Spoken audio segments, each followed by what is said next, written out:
고린도전서 14장 19절. 그러나 교회에서는 내가 알지 못하는 언어로 만마디 말을 하느니 차라리 이해하면서 5마디 말을 하여 내 목소리로 다른 사람들도 가르치리라. 22절. 그러므로 타 언어들은 믿는 자들을 위한 표적이 아니요 믿지 않는 자들을 위한 표적이로되 대언은 믿지 않는 자들을 위한 것이 아니요 믿는 자들을 위한 것이니라. 아멘. 33절. 성도들은 모든 교회에서처럼 하나님은 혼란의 창시자가 아니요 화평의 창시자시니라. 40절. 모든 것을 품위 있고 질서 있게 할지니라. 아멘. 외국의 경우는 잘 모르겠고 한국 교회는 방언에 대해서 갈등이 참 많습니다. 방언하는 사람은 못하는 사람들에게 성령님을 받지 못했고 은혜가 없다. 또 반대쪽에서는 저들은 은사주의자고 신비주의자들이다. 이렇게 서로 몰아갑니다. 그래도 우리가 인정해야 될 것은 중요한 것이 있는데 이상한 말만 나온다 하면은 그게 다 천국 방언이 아니라는 겁니다. 이상한 말 나왔다고 해서 나 방언한다 그렇게 좋아만 하지 말라는 겁니다. 자, 오늘은 지금까지 방언에 대한 내용을 정리를 하면서 오늘날 방언의 통역 현상에 대해서 말씀을 드리겠습니다. 이방 종교에서도 비슷한 발음의 방언을 합니다. 불교의 승려들, 또 무슬림, 힌두교, 무속에서도 이런 말들을 합니다. 방언은 교회에서만 하는 게 아닙니다. 이 때문에 자유주의 신학자들은 신이 기독교에만 자기를 나타내는 게 아니라 모든 종교는 다 평등하고 다 구원이 있으니까 모든 종교에서 자신을 이런 방법으로 드러낸다. 그래서 방언이 종교마다 있다. 이렇게 주장을 합니다. 참 어이없는 주장이죠. 특별히 방언하는 교회나 집회에서 자기만 못하면은 믿음이 약하게 보일까 봐 하는 척 하기도 할 수도 있고요. 또 자랑으로 하는 경우도 있고요. 그럴 겁니다. 그러나 예수님께서 기도에 관한 중요한 교훈을 말씀하셨습니다. 마태복음서 6장 5절 6절. 또 너는 기도할 때에 위선자들과 같이 되지 말라. 그들은 사람들에게 보이려고 회당과 거리 모퉁이에 서서 기도하기를 좋아하느니라. 진실로 내가 너희에게 이르노니 그들은 자기들의 상을 받았느니라. 오직 너는 기도할 때에 내 골방으로 들어가서 내 문을 닫고 은밀한 가운데 계시는 내 아버지께 기도하라. 그리하면 은밀한 가운데 보시는 내 아버지께서 내게 드러나게 갚아주시리라. 기도의 자세죠. 혹은 태도에 관해서 아주 중요한 가장 핵심적인 말씀입니다. 그런데 성경을 잘 보면 방언이 복수로 나옵니다. 오늘 여기 고린도전서 12장 10절이나 28절 이런 데 보면은 여러 종류의 타 언어들, 방언들이라고 복수로 나옵니다. 지금 전 세계적으로 언어가 한 6,000개 정도 있다고 합니다. 그러니까 복수가 맞죠. 만일 방언이 천사의 말이라고 한다면 어떻습니까? 방언을 또 통역하라고 했는데 그럼 천사들도 나라가 있고 민족이 있고 서로 언어가 달라서 천사의 말도 통역을 해야 되고 천사의 말도 복수로 이렇게 나왔겠습니까? 말 종류가 많아서? 그럴 수 없는 거죠. 사도행전 2장, 10장, 19장에서 나오는 그 알아듣는 방언은 우리가 잘 알고 있습니다.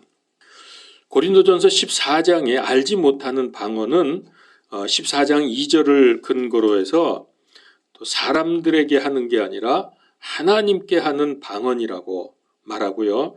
또 13장 1절에서 천사의 말을 요즘 방언으로 이렇게 대입을 합니다. 제가 이거에 대해서는 지나간 몇 주 동안에 자세히 말씀을 드렸습니다. 자, 그런데 고린도전서 14장 방언도 알아듣게 하는 외국어인 것을 성경은 분명히 제시하고 있습니다. 22절을 보겠습니다. 그러므로 타 언어들은 믿는 자들을 위한 표적이 아니요 믿지 않는 자들을 위한 표적이로 돼. 자, 이 방언이 믿지 않는 자들을 위한 표적이라고 했습니다. 그러면 이게 무슨 뜻이죠? 왜냐하면은 외국인들에게 복음을 전하기 위해서 만약에 아무도 알지 못하는 통역도 안 되는 그런 방언을 하면은 어떻게 불신자들을 위한 표적이 되겠습니까? 그거 오히려 도망가겠죠. 이상한 말하고 떠들고 막 이러면은. 이 말이 안 되는 거예요. 알아들어야죠. 그래서 방언은 믿는 자들을 위한 표적이 아니라 믿지 않는 자들을 위한 표적이라고 분명히 선언을 하고 계십니다. 23절에도 보면은요. 그러므로 온 교회가 다 같이 한 곳에 모여 모두 타 언어들로 말하면 배우지 못한 자들이나 믿지 않는 자들이 들어와서 너희가 미쳤다고 하지 않겠느냐. 그러니까 이건 모르는 말을 막 떠들면은 불신자들이 들어와서 다 미쳤나? 이렇게 생각할 거 아니에요. 이건 표적이 될 수가 없죠. 오히려 방해를 하는 것이죠. 더군다나 방언은 여기 있는 말대로 배우지 못한 사람들 그랬는데 방언은 배워서 하는 게 아닙니다. 방언뿐만 아니라 은사가 다 마찬가지죠. 배워서 하는 게 절대로 아닙니다. 하나님이 뜻에 따라서 주시는 거죠. 그런데 어떻게 이게 불신자들을 위한 표적이 된다는 말입니까? 더군다나 알지 못하는 방언을 하는 사람들에게 큰 책망과 주의를 주고 있습니다. 그게 6절에서 11절입니다.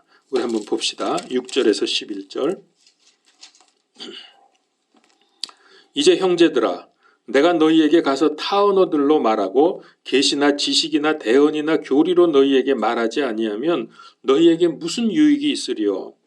필이나 하프같이 생명 없는 것들이 소리를 낼 때에 소리에 구분을 주지 아니하면 필이나 하프 소리가 무엇을 뜻하는지 어찌 알리요? 만일 나팔이 분명하지 못한 소리를 내면 누가 전쟁을 준비하리요? 이와 마찬가지로 너희가 혀로 알아듣기 쉬운 말을 하지 아니하면 그 말한 것을 어찌 알리요? 너희가 허공에다 말하리라. 세상에 수많은 종류의 소리가 있다 할지라도 그것들 중에 의미 없는 소리는 하나도 없나니 그러므로 내가 그 소리의 의미를 알지 못하면 말하는 자에게 야만인이 되고 말하는 자도 내게 야만인이 되리라. 못 알아들으니까 서로 야만인이 된다는 말이에요. 자, 여기서 하나님께서 방언을 주신 목적과 방언의 자세를 우리가 점검해 볼 필요가 있습니다. 하나님이 방언을 주신 목적은 무엇입니까? 교회를 세우기 위함입니다. 26절을 보십시오. 형제들아 그런즉 어찌하리요? 너희가 다 같이 모일 때 너희 각 사람에게 찬송시도 있고 교리도 있으며 타 언어도 있고 계시도 있으며 통역도 있나니 모든 것을 남을 세우기 위하여 할지니라. 이 모든 은사, 방언도 다 포함이 되죠. 이거는 남을 세우기 위해서 하라는 거예요. 이게 방언을 주신 목적입니다. 요즘 방언이 과연 교회를 세우고 있습니까? 제 생각에는 별로 그러지 못합니다. 그 다음에 방언의 자세는 무엇이냐면 공중 예배에서는 하지 말라는 거예요. 19절에 보면은 그러나 교회에서 내가 알지 못하는 언어로 10,000마디 말을 하느니 차라리 이해하면서 5마디 말을 하여 내 목소리로 다른 사람들도 가르치리라. 교회에서 방언하지 말라는 말이죠. 그 다음에 28절에도 보면은 만일 통역하는 자가 없으면 그는 교회 안에서 잠잠하고 자기와 하나님께 말할 것이니. 예나 지금이나 여자들이 말이 많죠. 방언도 남자보다 여자들이 훨씬 더 많이 합니다. 그러니까 교회가 자꾸 시끄럽고 문제가 생기니까 말씀하신 거예요. 34절에 너희의 여자들은 교회들 안에서 잠잠할지니 말하는 것이 그들에게 허락되지 아니하였고 또 율법도 말하는 바와 같이 그들은 순종하도록 명령을 받았느니라. 왜 교회에서 잠잠하라는 말이 여기 뜬금없이 나왔겠어요? 방언 때문이에요. 그러나 저는 요즘 방언을 다 부정하지는 않습니다. 왜냐하면은 혹시 그 가운데에는 올바른 방언이 있을 수도 있죠. 근데 이제 대부분이 문제가 있습니다. 왜 문제가 되냐면 많은 경우에 시기심과 비교 심리에서 비롯되기 때문이고 또 방언을 연습시키기 때문입니다. 여러분, 연습시키는 거 갖지도 말고 연습하지도 마십시오. 또 방언을 믿음의 척도로 보는 것도 문제입니다. 방언 하냐 못하냐 가지고 믿음이 있다 없다 좋다 나쁘다 자꾸 이렇게 구분을 하려고 하는 그런 경향이 있습니다. 또 많은 사람이 있을 때 분명히 성경은 큰 소리로 맹렬하게 방언을 해서 교회를 혼란하고 무질서하게 만들지 말라고 했는데 요즘에 그렇게 하고 있습니까? 모여서들 방언하기에 바쁜데? 자, 여기서 방언을 계속해야 될 이유가 무엇인지 묵상해 보아야 합니다. 그리고 내가 왜 방언을 하고 싶어 하는지도 한번 생각해 보십시오. 제가 방언을 완전히 부정하지 않는 이유는 조심하기 위함입니다. 예수 그리스도 믿음으로만 구원받는 절대 물러설 수 없는 진리는 우리가 목숨을 걸고 사수해야 하지만 그 외의 것들 중에서 많은 의견들이 있을 때 내 것만 옳다고 할 수는 없기 때문이죠. 그래서 자존심 내건 교리 싸움은 진리를 수호하지 못합니다. 그러나 그거는 성령님을 근심시킬 수 있죠. 그러면 그게 죄가 됩니다. 말씀드린 몇 가지 잘못된 것들에 의해서 방언이 아니라 진실로 하나님으로부터 와서 통역이 제대로 되고 교회의 덕을 세우고 믿음의 본이 되고 이런 삶을 산다면 인정해야 하지 않겠습니까? 그런데 실제로 이런 식으로 방언하는 사람들이 있는지 또 있다면 얼마나 있는지 우린 알 수가 없습니다. 어쨌든 성경에 이 바울이 고린도 교인들이 하는 방언에 대해서는 부정적입니다. 14장, 여기가 이제 방언장인데 집중적으로 방언을 말씀하시는 곳인데 여기서 방언이 좋다고 한 곳은 없습니다. 다 부정적으로 말했습니다. 굉장히 많습니다. 부정적으로 말한 곳이 한 몇 군데만 좀 제가 찾아서 읽어볼게요. 아까 9절을 봤습니다마는 만일 이와 같이 너희가 혀로 알아듣기 쉬운 말을 하지 않으면 그 말한 것을 어찌 깨달으리요? 너희가 허공에다 말하리라. 이거 다 쓸데없는 헛소리라는 거죠. 허공에다 대고 말하는 것. 그러므로 내가 그 소리의 의미를 알지 못하면 말하는 자에게 야만인이 되고 말하는 자도 내게 야만인이 되리라. 이런 말씀들. 또 16절 17절에 보면 그렇지 않으면 내가 영어로 찬미할 때 배우지 못한 처지에 있는 자가 내가 무슨 말을 하는지 이해하지 못하므로 어찌 내가 드리는 감사에 아멘하리요. 너는 진실로 감사를 잘하되 다른 사람은 세워지지 아니하느니라. 그러니까 다른 사람 세우기 위해서 방언을 하라 그랬는데 다른 사람이 세워지지 않는다 그랬어요. 굉장히 많습니다. 이런 말씀들. 또 33절에도 보면은 성도들의 모든 교회에서처럼 하나님은 혼란의 창시자가 아니요 화평의 창시자니라. 또 40절에 모든 것을 품위 있고 질서 있게 하라. 이거 왜 이런 말씀을 하시느냐? 방언이 너무 품위가 없으니까 하는 게 너무 난장판을 이루니까 이런 말씀을 하는 거예요. 품위 있고 질서 있게 하라. 이태원에 가면은 아랍말로 예배 드리는 교회가 있습니다. 자, 거길 갔는데 통역 없으면 머리에 쥐가 나겠죠? 그 앉아있다고 예배가 아니죠. 알아들을 수 없으면 어떤 결과가 옵니까? 서로 야만인입니다. 성경 말씀대로 나는 저 사람에게 야만인이 되고 저 사람은 내가 야만인이 됩니다. 이게 이제 방언의 문제점인데요. 그래서 13절에 보면은 그러므로 알지 못하는 언어로 말하는 자는 통역할 수 있도록 기도할지니라. 통역이 있어야 된다는 말입니다. 자, 그러니까 사람들이 모인 예배나 집회에서는 방언을 하지 말아야 해요. 요즘처럼 교회 와서 시끄럽게 저마다 방언하면 어떻게 됩니까? 서로 야만인이 된다. 글쎄, 그 방언 그렇게 잘하는 분들이 집에 가서 혼자서 그렇게 방언을 크게 계속 하는진 하는 분도 있겠고 아닌 분도 있겠지만은, 그러나 결정적으로 하신 말씀이 있습니다. 결정적으로 하신 말씀, 제가 아까도 봉독했습니다마는 이해하면서 5마디 말을 하는 것이 좋다. 10,000마디 모르는 말로 떠드느니 차라리 이해하는 말 5마디만 해라. 이거 방언 하라는 겁니까? 하지 말라는 겁니까? 그러니까 지금 유행하고 있는 자칭 방언이라는 게 얼마나 성경에 위배가 되는지 여러분 인정할 건 인정해야 합니다. 제가 방언을 못해서 부정하는 게 아닙니다. 저는 성경적이지 않은 방언은 하게 해준다 해도 싫습니다. 자, 이제 통역에 대해서 말씀을 드려보죠. 여러분 방언 통역하는 거 들어보셨습니까? 들어본 적 있죠? 전에 제가 관심을 갖고 통역을 하길래 제가 좀 본 적이 있습니다. 그때 좀 이상하다 하는 생각이 들었지만은 뭐 제가 그거 몇 번 통역하는 거 본 것 가지고는 말씀드리기 곤란하고, 이 부분을 전문적으로 연구한 분이 계십니다. 그분의 말을 좀 들어보죠. 제가 직접 인용을 하겠습니다.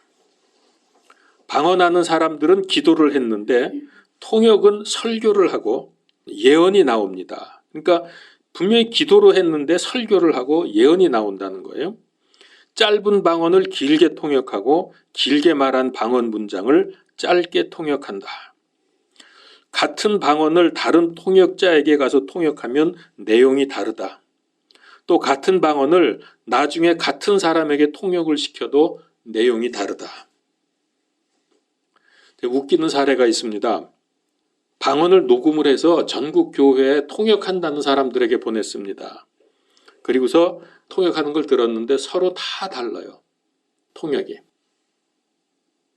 목회자들, 교인들 분별 없이 방언 열풍에 휩싸이지 말아야 합니다. 이거 위험합니다. 왜냐하면 방언이 어디서부터 오는 거냐 하는 거 우리가 좀 생각을 해야 돼요.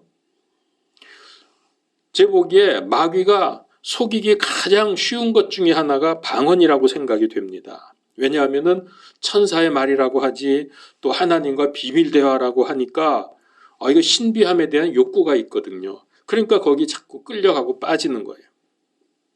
다시 말합니다. 성경은 방언을 격려하지 않습니다. 오히려 지적하고 책망하고 질서를 유지하라고, 품위 있게 하라고 이렇게 말씀을 하십니다. 그러니까 여기 22절, 23절 말씀을 제가 그냥 알기 쉽게 그대로 말해보면 이런 뜻입니다. 방언은 불신자들을 위한 표적인데 교회가 모여서 믿는 사람들끼리 질세라 큰 소리로 방언을 하고 있다. 그러면 믿지 않는 사람들이 이런 모습을 볼 때 미쳤다고 할 거다. 그 말씀이거든요. 성경의 말씀이. 그 요즘 교회하고 똑같지 않습니까? 고린도 교회의 골칫거리였던 방언 문제를 디모데가 가서 해결을 했습니다. 고린도 전서 편지가 갔고 디모데가 직접 가서 이 방언의 문제를 해결하려고 갔죠. 그런데 그 후에 보면은 이 고린도 교회가 잠잠해졌습니다. 그 외에 많은 문제들이 있지만은 이 방언 문제는 고린도 전서 이 편지로 일단락된 것으로 봅니다. 왜냐하면은 고린도 후서에서 다시 방언 문제가 언급이 안 되거든요. 만약에 이게 진짜 성령님의 역사라면 계속 돼야죠. 성령님의 역사니까 계속 해야죠. 그리고 교회 역사에서도, 교회사에서도 이게 계속 되어야 맞는데 없어졌거든요. 방언이. 방언하는 사람이 없었거든요. 더구나 또 우리가 볼 수 있는 게 무슨 에베소 교회, 빌립보 교회, 또 뭐 있습니까? 골로새 교회, 뭐 이런 등 어떤 교회에서도 성령님의 역사로 방언을 했다는 기록이 없습니다.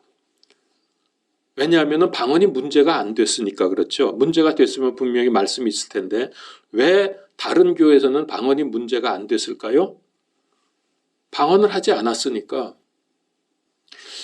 자, 고린도전서 12장, 13장, 14장 우리가 은사장이라고 해서 쭉 봤는데 방언을 어떻게 말씀하셨는지 이제 정리를 해 봅니다. 12장에서 은사에 대한 목록들이 쭉 나오는데 그 중에서 방언은 제일 마지막에 두셨고요. 그 다음에 사랑으로 하지 않으면 이거는 시끄러운 꽹과리 소리에 불과하다고 했고요. 교회에 덕을 세워야 하고 또 방언을 갈망했던 여자들에게 잠잠하라고 했습니다. 통역하는 사람이 없으면 하지 말아야 하고 통역 없이 하면 헛소리에 불과하다, 허공에 대고 하는 거다라고 말씀하셨습니다. 그리고 질서 있게 순서대로 해야지 혼란을 일으키면 안 된다. 품위를 지켜라 그랬습니다. 자, 방언은 그럼 하나님께서 왜 허락하셨을까? 방언은 복음이 막 시작이 되어서 복음의 불모지로 퍼져나가기 위한 하나님의 특별 역사로 허락하신 표적입니다. 이제 보통 우리가 여기서 이제 잘 알 거는요. 방언 그러면 우리는 자꾸 기도 생각하죠. 방언 기도, 방언 기도. 여러분 성경에 방언이 기도가 아니라 표적입니다. 방언으로 기도했다는 성경 구절 딱 한 군데 나와요. 제가 찾아보니까 한 군데 나오긴 하는데 그것도 방언 기도 이렇게 나오진 않아요. 방언은 우리는 꼭 기도를 생각을 하는데 방언은 기도가 아닙니다. 이거는 복음을 전하는 도구이고 표적입니다. 그러나 지금 하나님께서 그리하실 필요가 없죠. 왜냐하면 통역, 번역 얼마든지 가능합니다. 아직도 만일에 생소한 소수민들이 쓰는 말이 있어서 복음과 전도가 불가능하다. 저 사람들 쓰는 언어는 모르겠다. 아는 사람이 없다 그러면 아마 하나님께서 방언을 하게 하실 수도 있습니다. 복음 전하도록. 그러나 현재 대부분의 언어들은 성경이 번역이 되어 있습니다. 이런 특별한 경우가 아닌데 성령님께서 교회에 모인 사람들에게 마구 방언을 하게 하실 필요가 있습니까? 막 떠들면서. 또 이런 것도 있어요. 심지어 한국 사람은 한국말과 비슷한 방언을 하고 미국 사람은 영어 같은 그런 발음으로 방언을 한답니다. 중국 사람들은 중국 발음으로 이렇게 하게 되고요. 그러면 이것도 이상하죠? 이게 천국 방언입니까? 천사의 말입니까? 그리고 지금 어느 나라 말이든지 동시 통역이 되는 앱이 개발되어 나와 있습니다. 이미. 그리고 또 더 잘할 수 있도록 개발하고 있는 중입니다. 여러분 이미 다 아시겠죠? 우리말로 하면 동시에 그 상대방의 말로 이렇게 나오게 하는 기계가 있는 거, 통역기 있는 거 아시죠? 그래서 여러분 방언은 천사의 말도 아니고 하나님과 비밀 대화도 아닙니다. 이방 종교 언어로 무아지경 혹은 혀가 꼬여서 이상한 발음 나오는 것을 성령님의 역사로 보는 것은 전혀 성경적으로 맞지 않습니다. 그런데 이런 현상을 성령님의 은사로 철석같이 믿고 매일 방언하는 사람들 우리 주변에 참 많습니다. 자, 이제 요즘 방언의 특징을 좀 보지요. 여러분 방언하는 거 많이 저보다 훨씬 더 많이 들어보셨겠죠? 대부분 같은 소리를 계속적으로 반복합니다. 말씀드린 대로 발음도 자기 나라 말 비슷하게 합니다. 한국 사람은 한국어 발음으로, 미국 사람은 미국어 발음으로, 한국 사람들은 어떻게 주로 제일 많이 하는 소리 들어보니까 랄랄랄라, 소소소소 이런 거 하죠. 그 리을하고 시옷 발음이 완전히 그 한국적인 그 발음이거든요. 또 긴 말은 짧게 하고 짧은 말은 아주 길게 통역을 합니다. 이런 거 보면 이거 통역한다는 사람이 자기가 만들어서 한다는 느낌이 듭니다. 제가 방언에 대해서 더 할 말이 많지만 한 가지만 더 간략하게 덧붙이면 방언은 여러분 중독성이 강하다는 겁니다. 어떤 계기가 있어서 아니면 연습해서 혀가 꼬였든 간에 자기 의지와 상관없이 이상한 말이 나올 때 황홀한 경험을 하게 되죠. 그런데 사람은 이 경험이 크면 클수록 기억이 또렷해지고 그 사람의 뇌는 그 자극을 계속해서 원하게 됩니다. 이게 중독입니다. 자꾸 하고 싶고 하게 되는 거예요. 제가 몇 년 전에 한 7, 8년쯤 전에 한 학기 동안, 그러니까 5개월 동안에 집중적으로 제가 알코올과 마약에 대해서 공부한 적이 있습니다. 인간의 뇌가 황홀경에 빠지는 이유가 뭐냐? 이 뇌에서 도파민이라는 호르몬이 분비되기 때문입니다. 근데 도파민이 분비되는 것을 촉진시키는 정상인의 1800배가 나오도록 촉진시켜주는 물질이 있는데 그게 메스암페타민이라는 겁니다. 근데 이게 나와서 이 사람이 그런 상태에 들어가게 되면 며칠 동안 잠 안 자고 일을 계속해도 피곤하지 않고 슈퍼맨이 되게 합니다. 여러분 그런 사람 주변에 어쩌다 한번 보셨습니까? 얘기 들어보셨습니까? 잠을 안 자요 며칠 동안. 근데도 쌩쌩해. 그런 사람이 있습니다. 슈퍼맨이죠. 근데 이 경험이 너무나 좋고 황홀하기 때문에 우리의 뇌는 이걸 끊지 못하고 계속 요구를 합니다. 또 경험하고 싶고 또 경험하고 싶고. 여러분 방언할 때 붕 뜨는 느낌이 든다는 거 오래 기도해도 피곤하지 않고 피곤을 모르겠다고 하는 이유가 뭔지 아십니까? 우리 뇌에서 도파민이 다량이 나오기 때문입니다. 자, 인기 아이돌 그룹이 콘서트 할 때 흥분된 분위기를 조장하죠. 드럼과 악기를 가지고 그리고 불빛을 반짝반짝하면서 아주 흥분된 분위기를 조장합니다. 그러면 어떤 현상이 일어나는 줄 아십니까? 남녀 간에 창피한 게 없어요. 그렇게 되면 일단 그냥 옷 웬만한 거 훌렁훌렁 다 벗어 던지고 지 맘대로 눈치 안 봅니다. 막 뛰고 굴르고 옆 사람이 쳐다보고 말고 상관없어요. 그야말로 무아지경에 빠지게 되죠. 막 뛰는 거 여러분 아마 그런 콘서트장에서 동영상이나 이런 걸로 보셨을 겁니다. 그러면서 말도 뭐라고 막 중얼중얼거리고 막 흔들고 그런 거 쉽게 볼 수 있죠. 눈치를 보지 않습니다. 왜 그런지 아세요? 그게 도파민 효과입니다. 제 생각에 교회나 집회에서 거의 악쓰는 수준으로 누구 눈치도 보지 않고 방언을 하는 사람들이 바로 이런 이유 때문이 아닐까 생각을 합니다. 이제 오늘 이 방언을 정리하고 끝내면서 마지막 당부할 것이 있습니다. 믿음이 하나님의 말씀 위에 서 있어야 합니까? 아니면은 그것보다 나의 체험이 더 중요합니까? 말씀보다. 하나님 만나고 싶고 믿음이 커지고 싶은 열망은 좋은데 그 방법이 성경이 아닌 나의 체험, 내 생각을 따라간다면 그거 반드시 문제가 됩니다. 명심해야 합니다. 마귀는 그 틈을 절대로 놓치지 않습니다. 물론 체험을 했으니까 그거 부정하기 어렵죠. 나는 그렇게 체험을 했는데 그런데 그 체험이 성경과 배치된다면 어떻게 할 겁니까? 아무리 체험을 했어도 성경 내용과 달라. 그러니까 우리가 하는 모든 체험이 다 하나님으로부터 온다고 볼 수 없잖아요. 만일 이런 경우에 우리가 자기 체험을 따라간다면 결국 하나님보다 자기를 더 높이는 것이 됩니다. 그렇죠? 말씀보다 더 내 체험이 더 우선이잖아요. 그러니까 더 말씀보다 더 중요한 게 되죠. 내 체험이. 자, 이렇게 보면은 지금 교회들이 말씀이냐 체험이냐 전쟁 중이라고 보여집니다. 전쟁입니다. 근데 안타깝게도 많은 교회, 많은 교인들이 말씀보다 개인적인 체험을 더 강조하고 있습니다. 자, 하나님 말씀이 얼마나 중요한지 이제 한 구절만 보고 마치겠습니다. 누가복음서 16장 17절.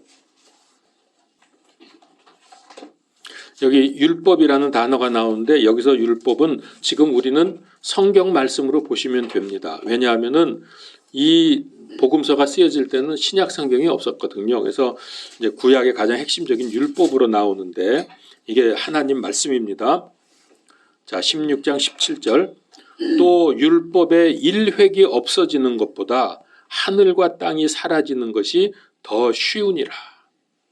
여러분 놀랍지 않습니까? 얼마나 하나님의 말씀이 엄청나게 힘이 있고 좋은 건지, 변할 수 없는 건지, 하늘과 땅이 사라지는 게 차라리 더 쉽다. 말씀의 일획이 없어지는 것보다, 점 하나 없어지는 것보다 하늘과 땅이 없어지는 게 더 쉽다 그랬어요. 이만큼 하나님의 말씀은 확고합니다. 인간의 경험이 뭐 그렇게 잘났다고 그건 내세울 수 없습니다. 잘못된 경험 수없이 많습니다. 그리고 이 마지막 때에는 마귀가 자기 쪽으로 이끌어가기 위해서 이런 이상한 현상들, 자꾸 사람들이 호기심 갖게 하는 이런 쪽으로 계속 끌고 갑니다. 얼마나 그럴듯하게 하는지 몰라요, 마귀가. 기도하겠습니다. 하나님, 이제 6주간에 걸쳐서 방언에 대한 말씀을 나누었습니다. 가장 핵심적인 성경 말씀에 근거해서 우리의 믿음이 세워지고 또 방언도 성경 말씀에 근거되어서 우리가 판단할 수 있기를 원합니다. 우리에게 하늘의 지혜를 더하여 주시어서 방언에 대해서 올바르게 하나님께서 원하시는 대로 정리하고 판단하고 세워지게 하여 주시옵소서. 그래서 잘못된 길에 빠지지 않게 하시고 또 잘못된 길로 끌려가지 않도록, 세상 사람들이 하는 대로 세상 풍조를 따라가지 않도록 주님 우리를 붙들어 주시옵소서. 예수 그리스도 이름으로 기도하옵나이다. 아멘.